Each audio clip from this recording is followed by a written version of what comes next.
Fala aí galera, tudo bem? Passando aí mais uma vez para a gente conversar um pouco sobre a temporada 2021 da Fórmula 1, mais especificamente sobre o Grande Prêmio da Espanha, que aconteceu agora no último final de semana. E já de bate pronto, peço para vocês irem deixando aí as opiniões de vocês, o que vocês acharam desse grande prêmio. Vão escrevendo aí nos comentários para a gente ir aumentando essa discussão. De praxe, eu vou trazer aqui alguns destaques positivos e negativos do que aconteceu e vocês vão complementando por aí. Conforme eu já tinha dito na semana passada ainda, o Grande Prêmio da Espanha geralmente traz uma corrida bem chata. Não é uma pista que os pilotos conseguem andar muito próximos, ou pelo menos que não conseguem se aproximar o suficiente para efetuar as ultrapassagens.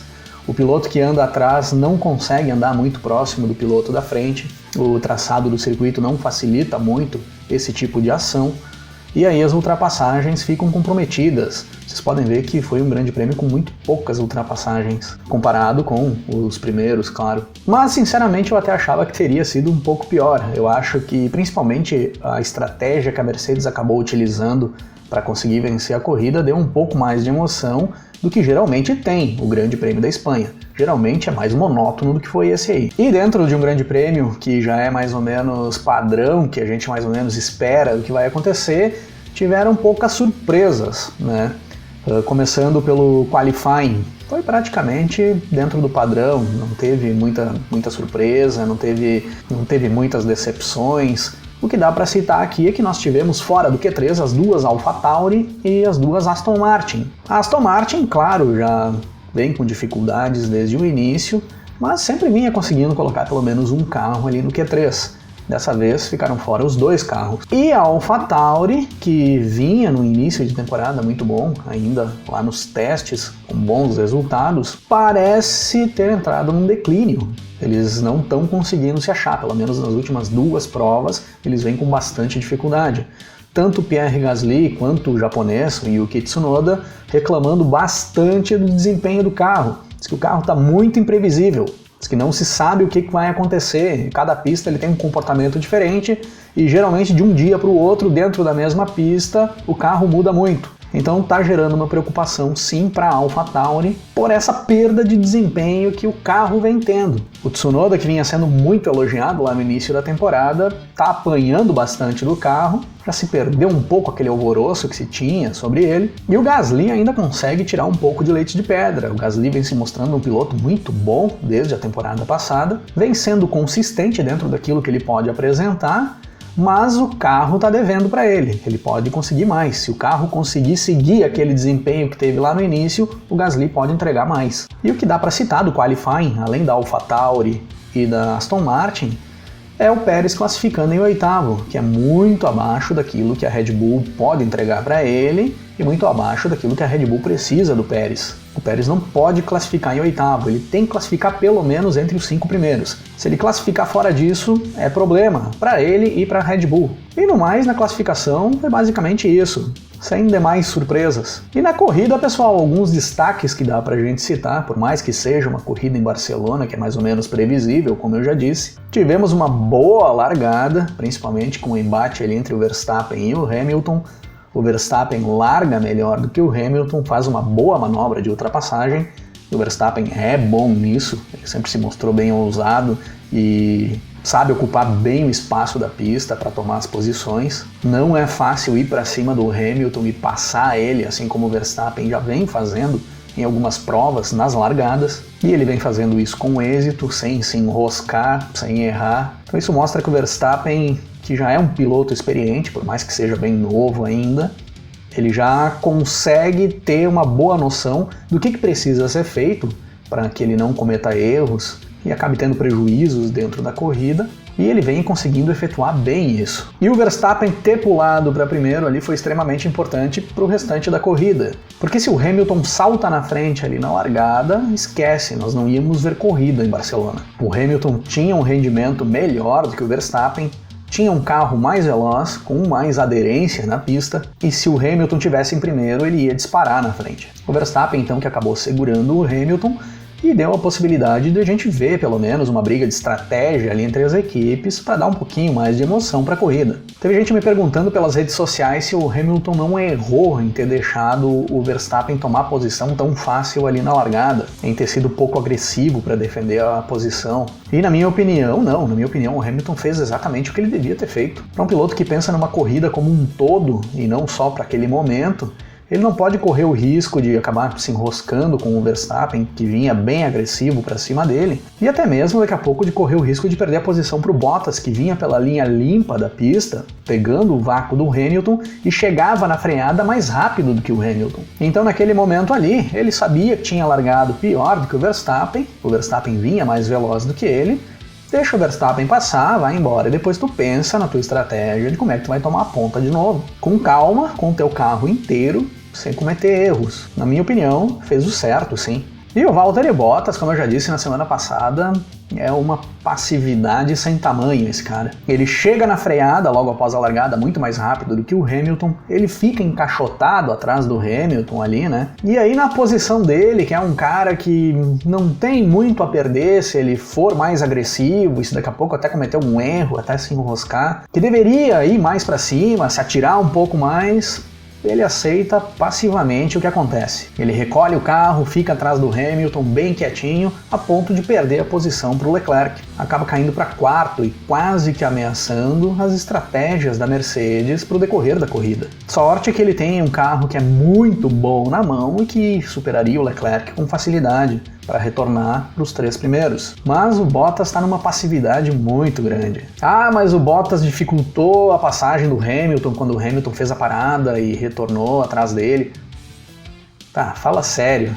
Ele até deu uma segurada ali, ok, tudo bem, mas não brigou por posição. E também ali naquele caso nem deveria brigar naquele ponto ali. Se ele fosse brigar por posição com o Hamilton ali, com pneus muito mais desgastados, ele ia perder tempo, ia fazer o Hamilton perder tempo. Ia ser prejuízo para todo mundo. Mas aquilo ali para mim é disfarce. E claro, já falando dessa parada do Hamilton para fazer a troca de pneus ali quando ele volta atrás do Bottas, montando uma estratégia ali junto com a equipe para conseguir chegar no Verstappen a ponto de ultrapassar o holandês, foi a jogada do final de semana, né? Foi o que realmente deu um pouco de emoção para a corrida e o que acabou resultando na vitória do Lewis Hamilton. Como eu disse ainda no início, já era visível que o ritmo do Hamilton na pista era maior do que o Verstappen. Mas a pista não permite que os dois ali com pneus praticamente iguais conseguissem andar próximos o suficiente do Hamilton fazer a manobra de ultrapassagem. Ele precisaria mudar essa situação.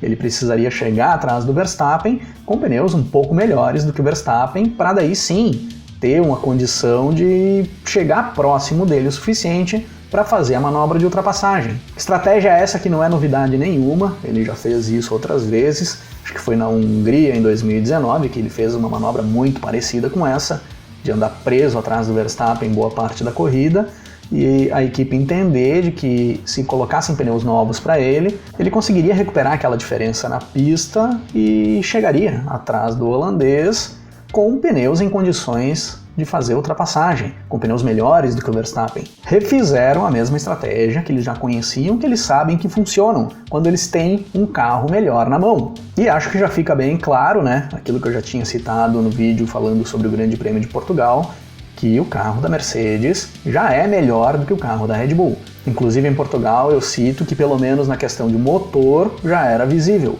E agora na Espanha a gente vê que o carro da Mercedes ele já é mais equilibrado também que o carro da Red Bull.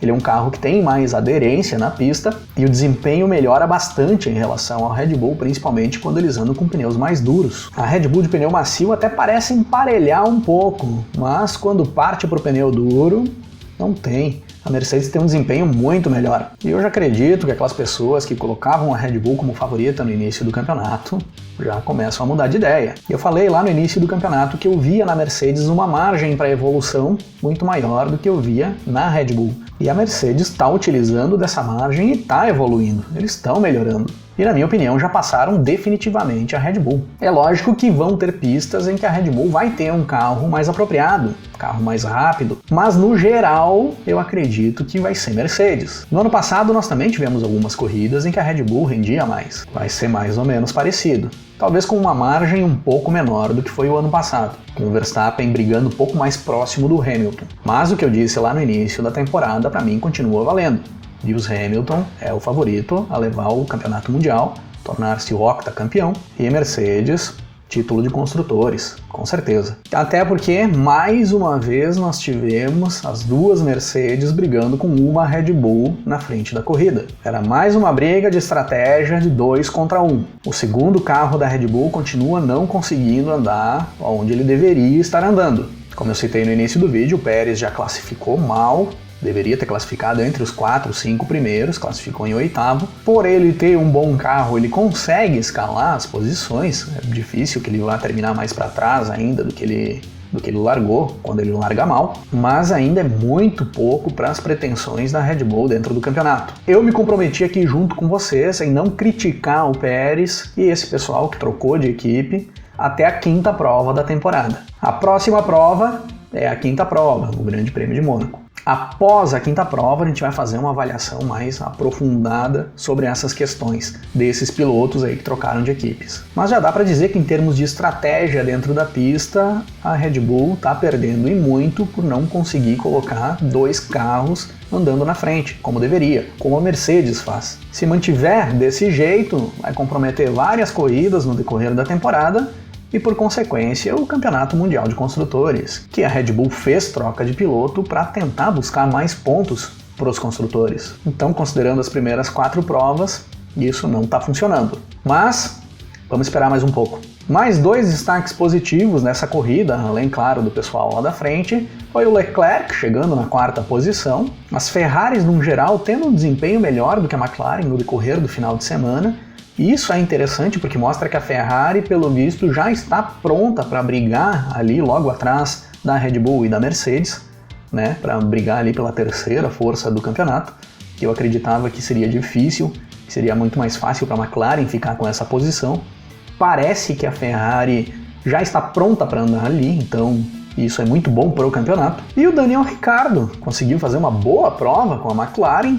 O final de semana do Ricciardo foi melhor do que o final de semana do Norris, cruzou a linha de chegada na 6ª posição, parece ter se encontrado com o carro. Tomara que ele consiga manter essa consistência para as provas seguintes, para o que vem na sequência do campeonato. E destaque negativo da corrida foi a perda de rendimento que a Alpine teve em relação aos treinos. O Alonso acabou tendo problemas e terminou no final do pelotão, e o Ocon perdeu rendimento em relação ao que ele vinha andando nos treinos e terminou bem atrás da sua posição de largada, ainda dentro da zona de pontos, mas andou muito para trás. E também esperamos que tenha sido só incidente de corrida, que eles consigam manter essa evolução que eles vêm tendo desde o início da temporada para as provas seguintes, para conseguir brigar ali no meio com McLaren e Ferrari. E no demais, tudo certo, tudo dentro do padrão para uma prova na Espanha. É mais ou menos isso aí, sem muitas surpresas. O Vettel continua andando lá para trás. O Sainz tentando buscar evolução ainda com o carro da Ferrari. O Norris perdeu um pouco de rendimento em relação ao início do campeonato, mas ele continua constante, ele continua dentro daquela margem de posições que a McLaren deve estar andando. Vamos acompanhar se ele não vai perdendo mais rendimento daqui para frente, que foi o que aconteceu no ano passado. O Norris também tinha começado muito bem o campeonato no ano passado e foi desandando no decorrer do campeonato. Fica a torcida para que isso não aconteça esse ano, que ele consiga continuar evoluindo e andando ali na frente. E lá para trás do pelotão, o mesmo padrão de sempre. As Haas fechando o pelotão, com o Mazepin muito atrás de todo mundo. As Williams e as Alfa Romeo misturadas, com a Aston Martin, que deveria estar andando mais para frente, mas pelo visto não vai conseguir. Falaremos sobre o Vettel também após a 5ª prova, após o Grande Prêmio de Mônaco. Aliás, após o Grande Prêmio de Mônaco, nós vamos fazer uma geral dessas primeiras 5 provas da temporada. O que mais ou menos vem se concretizando daquilo que a gente previu, o que vem sendo surpresa, que a gente não esperava e está acontecendo, e vamos prever um pouco mais do que a gente pode esperar para o restante da temporada e o que já dá para ir cobrando desses caras aí que estão devendo para nós. Não vai passar batido o fraco desempenho de alguns pilotos que prometeram e não estão cumprindo. E falando em promessa e não cumprir, eu fiz um bolão no vídeo passado né, dizendo para vocês darem os palpites sobre o pódio no Grande Prêmio da Espanha, e se tivessem palpites certos acumulados, eu faria um sorteio para dar um kit de adesivos aí pro vencedor. Nós tivemos 3 integrantes que acertaram o pódio, que foi o Rafael Bustamante, o Francisco Kleber e o Emerson Cavalcante. Eu vou fazer o sorteio, acredito que hoje ou amanhã, e até sexta-feira eu faço a postagem com o resultado do sorteio. Aí depois eu chamo o vencedor para conversar, para me passar os dados, para eu passar as opções de adesivos também, para escolher, e eu envio para o endereço do vencedor. E por hoje é isso aí, pessoal. Eu acredito que até a próxima semana eu já esteja com tudo pronto para retomar as lives. É para chegar hoje, no decorrer do dia, alguns equipamentos aí que estão faltando e a minha internet nova também. Estando tudo ok, eu chamo vocês para a gente bater um papo junto e trocar umas ideias sobre a Fórmula 1. E não esqueça de curtir o vídeo, de se inscrever no canal, caso ainda não sejam inscritos por aqui. Compartilhem o vídeo com os amigos de vocês, que isso dá uma força enorme para o desempenho do canal. O YouTube recomenda muito mais os vídeos que são compartilhados. Se quiserem apoiar mais o canal, tornem-se membros do Clube Rock and Race. Membros que agora, no mês de maio, estão concorrendo a um quadro dos 4 grandes dos anos 80. Vai ser sorteado lá na virada do mês. Então, sendo um membro Rock and Race, além de você ter os benefícios do plano que você escolheu, você está concorrendo a prêmios também. Nesse mês de maio, um quadro dos 4 grandes dos anos 80. E claro, vamos nos falando na sequência. Grande abraço para todo mundo, até mais!